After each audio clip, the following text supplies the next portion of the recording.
ആദ്യ കുർബാന സ്വീകരണം മുതൽ വിശുദ്ധ കുർബാന കാർലോ മുടക്കിയിരുന്നില്ല. കുമ്പസാരിക്കാതെ വിശുദ്ധ കുർബാന സ്വീകരിച്ചിരുന്നില്ല.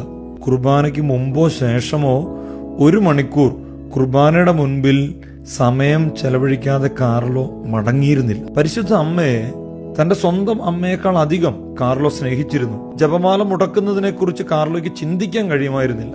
കാർലോ പരിശുദ്ധ അമ്മയിലും പരിശുദ്ധ കുർബാനയിലും തന്റെ ജീവിതത്തെ ചേർത്ത് പിടിച്ചിരുന്നു. അതുകൊണ്ട് കാർലോ വിശുദ്ധിയിലേക്ക് ഉയർത്തപ്പെട്ടു.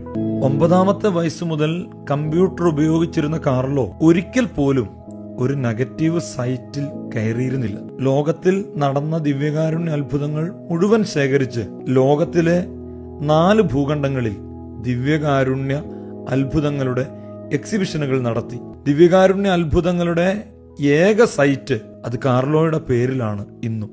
കാർലോ പറഞ്ഞു, Eucharist is my highway to heaven. വിശുദ്ധ കുർബാന സ്വർഗത്തിലേക്കുള്ള എന്റെ അതിവേഗ പാതയാണ്.